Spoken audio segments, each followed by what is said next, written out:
Assalamualaikum warahmatullahi wabarakatuh. Pernahkah terlintas di benak kita bahwa hal sederhana dan simpel seperti jalan dengan kedua kaki dapat menjadi benang merah yang menghubungkan antara evolusi, peradaban, serta potensi besar yang kita miliki saat ini? Untuk sore ini, saya akan mengajak teman-teman sekalian untuk merenungkan hal kecil yang tidak disadari memiliki dampak yang besar. Itu adalah topik utama yang akan saya bawakan pada sore hari ini, yang akan kita coba selami bersama. Sebelum kita menyelam lebih jauh, alangkah baiknya saya memperkenalkan diri terlebih dahulu. Perkenalkan, nama saya Fusefullah. Saya adalah seorang mahasiswa yang sedang menggerakkan langkah pertama.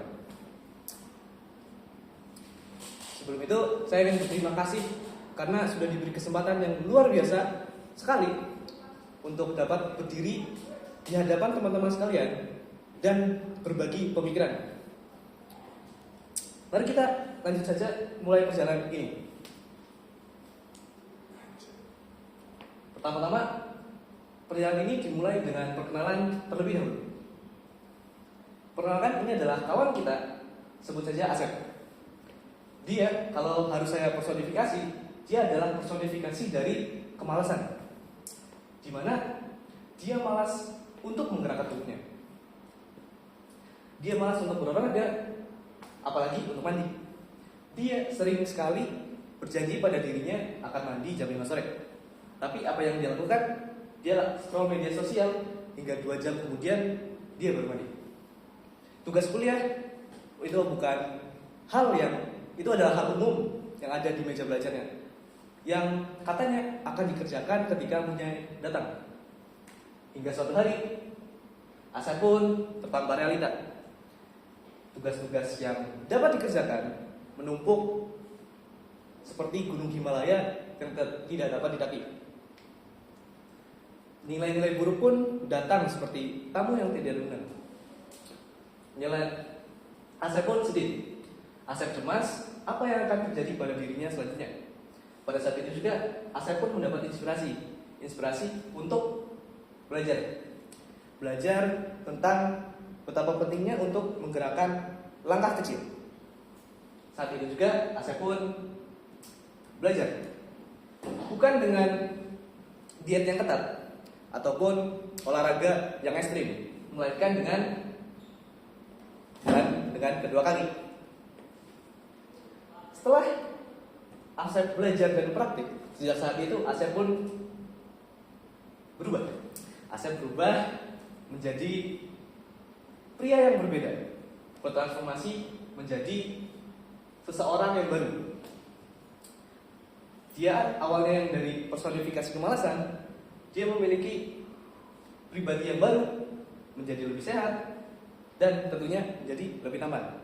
Dan di sini tugas saya adalah menjelaskan rahasia apa dibalik dari transformasi Asep. Yang pertama, Asep belajar tentang sejarah. Asep belajar tentang sejarah, di mana ternyata jalan kaki adalah fondasi awal dari evolusi manusia. Bagi yang belum tahu, kita kalau jalan kaki dengan tegak dengan kedua kaki itu dinamakan dengan bipedalisme. Nenek moyang kita dulu jalan dengan 4 kaki, di mana saat itu nenek moyang kita dipaksa oleh keadaan untuk menjadi bipedalisme.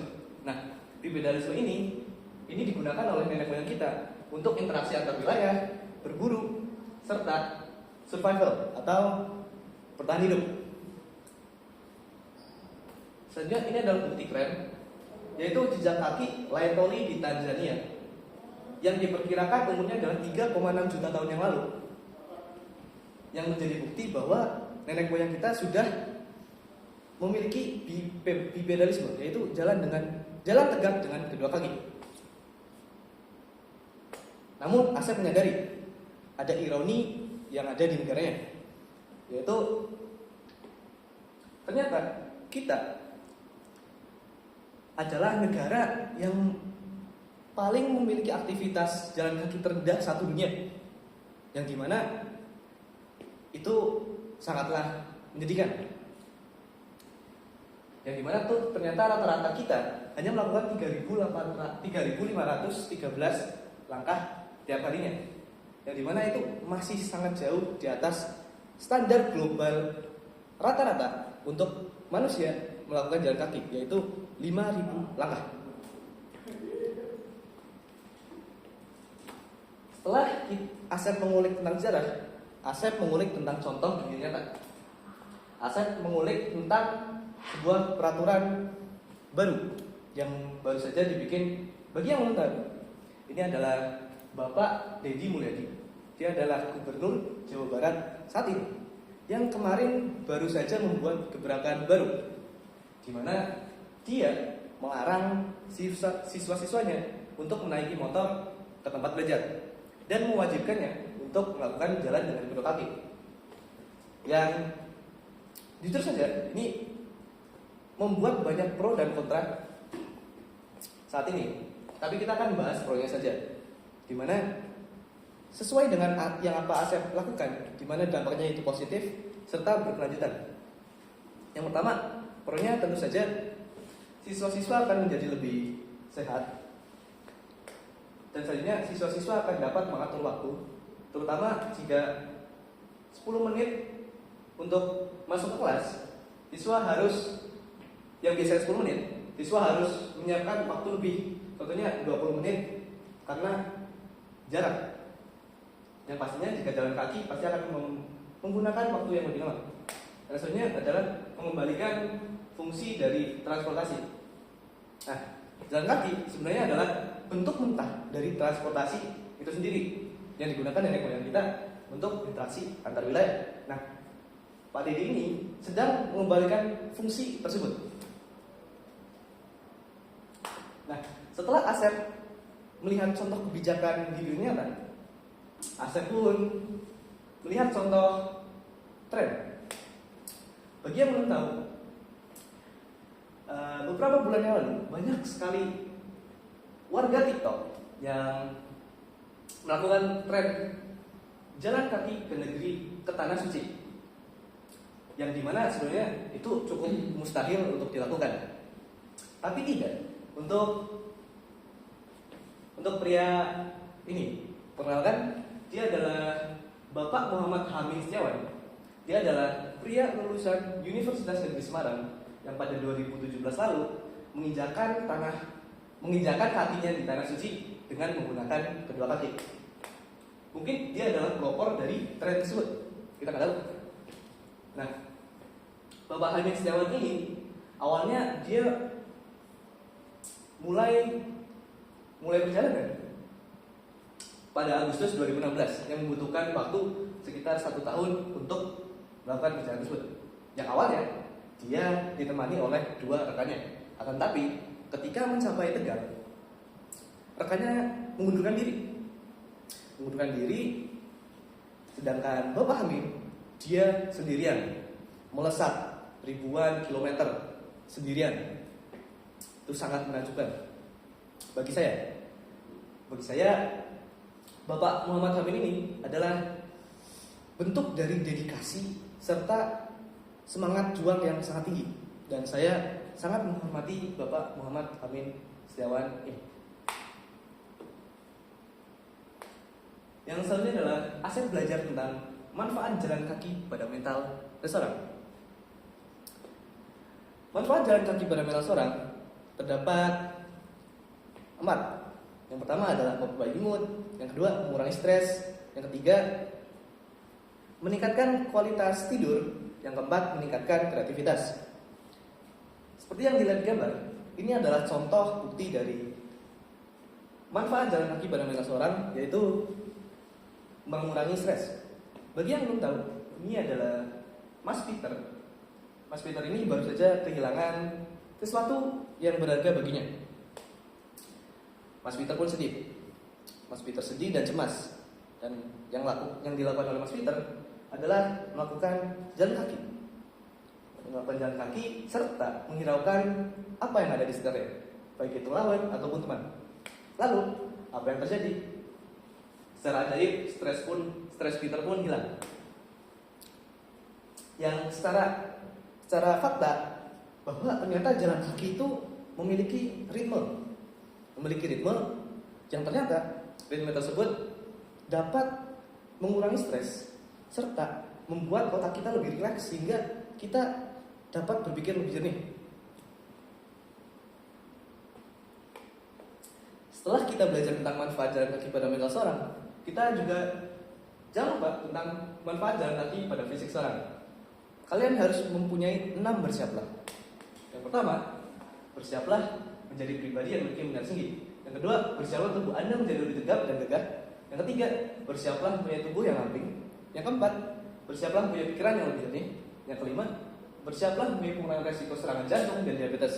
Yang keenam, bersiaplah mempunyai otot yang kuat, terutama di bagian betis dan paha. Berjalan kaki itu keren. Itu adalah pendapat saya pribadi, di mana banyak sekali karakter film ataupun animasi yang memiliki cara uniknya sendiri untuk melakukan jalan kaki, yang membuat karakter tersebut memiliki ciri khas. Nah, menurut saya, jika kita menambahkan gaya hidup jalan kaki pada kita dapat membuat karakter kita sendiri. Kita dapat membuat karakter kita menjadi karakter yang lucu ataupun berwibawa atau menjadi kocak. Dan tentu saja kita dapat membuat karakter itu menjadi keren. Yang selanjutnya, sudah berbicara kita tentang Asep, kita akan berbicara tentang saya. Karena saya tidak mau kalah dengan Asep. Saya ingin menguji apakah teori yang dilakukan Asep adalah benar nyatanya. Nah, pada minggu 16 Juni 2025, saya memulai perubahan. Gimana yang awalnya bokong saya itu terikat dengan jok motor. Nah, saya pada minggu tersebut saya berinisiatif untuk mengubah kunci motor saya menjadi kunci kaki. Nah, gimana ternyata saat saya melakukan uji lapangan ini, saya menjumpai hal yang menarik. Contohnya adalah uang 500 perak ini. Nah, saya ingin cerita dengan uang 500 perak ini, yaitu kemarin siang saya membeli mie ayam. Saat itu mie ayam itu naik harganya dari awalnya 10.000 menjadi 11.000. Nah, uang saya kebetulan yaitu 10.500. Pas banget gara-gara uang 500 ini yang saya temukan di jalan menjadi 11.000 dan cocok untuk membeli mie ayam tersebut. Dan ada yang lebih menarik, gimana ternyata banyak sekali ajakan teman-teman mengajak saya untuk menaiki untuk menumpanginya daripada jalan kaki. Ada sekitar 5 teman yang menawari saya. Nah, ada Ati, Bimo, Arya, Irfan, dan ada mas-mas random di jalan, saya nggak tahu, tiba-tiba menawari saya untuk numpang. Ngapain jalan?